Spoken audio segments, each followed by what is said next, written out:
terceiro inimigo da palavra, da semente, o versículo 6 diz: vindo o sol, queimou-se, se secou. Se você for olhar lá no versículo 22, 21, aliás, vai explicar, o próprio Jesus diz que sol que é esse. Diz aqui o versículo 21. Mas não tem raiz em si mesmo, antes é de pouca duração, e chegada a angústia e a perseguição, o sol, Jesus está dizendo que é angústia e perseguição, o sol que queima, aquele sol de meio-dia, do verão de Ipatinga, que queima, que incomoda, que esquenta, que dá dor de cabeça, que faz a gente sentir mal. A angústia e a perseguição são inimigos da semente, da palavra de Deus. Um coração angustiado, um coração que se sente perseguido, muitas vezes abandona os caminhos do Senhor. Mas nós temos que saber que em todo tempo Deus está conosco. O sol escaldante pode atingir aqueles que estão à nossa volta, mas com a mão do Senhor sobre nós, Deus impede que esse sol escaldante atinja as nossas vidas.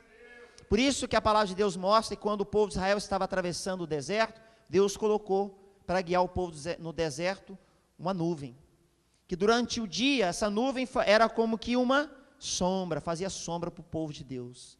Eles caminhavam pelo deserto, mas a nuvem do Senhor ia à frente, sobre o povo, para impedir que esse sol, os raios solares, viesse a desgastar a sua caminhada. E à noite, aquela nuvem que formava-se sobre onde o povo de Israel estava, pelo meio do deserto, ela se transformava numa nuvem de fogo, para iluminar o caminho, e para também esquentar, porque o deserto tem essa característica, né? Durante o dia, altas temperaturas, durante a madrugada, baixas temperaturas, e o Senhor colocava ali a nuvem de fogo, à noite, para esquentar o povo, para não deixá-los com frio, e ao mesmo tempo, para iluminar a caminhada do povo de Israel. O sol, a Bíblia aqui diz, o Jesus diz, que ele simboliza a angústia e a perseguição. A semente está sendo gerada no meu coração, a semente que já foi lançada pelo Senhor, está brotando, mas vem a angústia, vem a perseguição, que são inimigos. E o terceiro inimigo, o quarto inimigo, os espinhos. Você vai verificar aí no versículo 7, a outra caiu entre espinhos, os espinhos cresceram e sufocaram-na. Que quarto inimigo é esse da semente? Que espinhos são esses? O próprio Jesus responde, no versículo 22, o que foi semeado entre espinhos é o que ouve a palavra, mas os cuidados deste mundo e a sedução das riquezas sufocam a palavra. Os espinhos então são o quê? Cuidados deste mundo e a sedução das riquezas. Veja que essa palavra é lançada para a igreja, não é lançada para não crente. Nós podemos estar na igreja, mas os espinhos sufocam a palavra de Deus, que Deus tem lançado no nosso coração. Nós podemos ser servos de Deus, ser estudantes da palavra do Senhor, mas se nosso coração está cravado nesse mundo, e se somos seduzidos pelas riquezas, em ter, cada vez mais ter, a semente ela vai sendo sufocada por esses espinhos. Alerta, igreja. Nós podemos ser uma igreja vitoriosa, triunfante sobre a face da terra, mas se nós não estivermos atentos, essa igreja triunfante, ela é triunfante para o mundo, mas não triunfante para Deus. Uma igreja que conquista vitórias, uma igreja que conquista bênçãos, mas uma igreja que está longe do propósito do Senhor. Um servo de Deus que é grandemente abençoado, que é próspero, mas que o seu coração está distante do Senhor há muito tempo. Isso pode sim, pode no sentido de possibilidade, pode acontecer com cada um de nós. quando os cuidados deste mundo tomam o nosso coração. Quando nós perdemos noites de sono por causa das coisas do mundo. Quando nós não temos paz no nosso coração por causa das coisas do mundo. Por causa daquilo que às vezes é necessário para nós. Mas Deus sabe o que é necessário para nós. Então esses são os inimigos que o Senhor Jesus apresenta como os inimigos da semente. Em quarto lugar, e último, Jesus fala da boa terra. O que é a boa terra?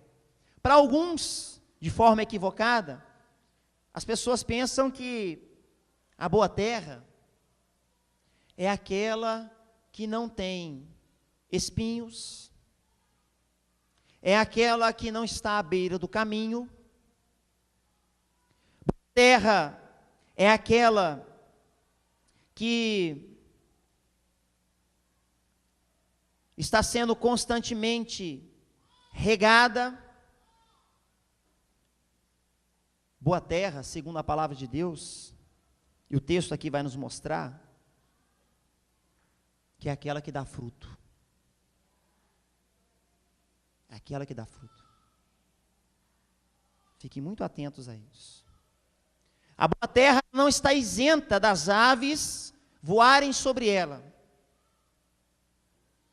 A boa terra não é aquela que está lá no canto, separada, e as aves não vão lá. Lá não tem pedras, lá não tem espinhos. A Bíblia não está dizendo isso. Observem bem. O versículo 8 diz: a outra caiu em boa terra e deu fruto. E aí fala a proporção desse fruto.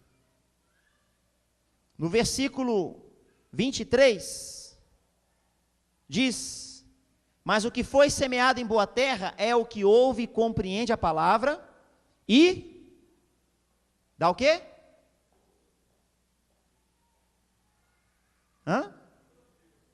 Fruto. É o que ouve, compreende a palavra e dá fruto. Boa terra é aquela que dá fruto. Boa terra não é aquela que está sem espinhos, sem pedras, sem aves sobrevoando. Boa terra é aquela que produz fruto. É aquela que experimenta de frutificação todos os dias. Trazendo à nossa memória o significado da boa terra, é o nosso coração, a nossa vida. Então qual que é a referência para mim e para você nessa noite? Que terra nós somos? Nós podemos automaticamente querer responder: eu sou uma boa terra, afinal de contas eu sou crente, eu vou à igreja, eu estou lá estudando a palavra todo domingo, sou dizimista, sou ofertante, sou do ministério de louvor, sou professor de escola dominical, sou pastor, então automaticamente sou boa terra. Não. Boa terra é aquela que produz fruto. Eu posso ser isso tudo e não produzir fruto na minha vida. Se eu não produzo frutos, então eu não sou boa terra.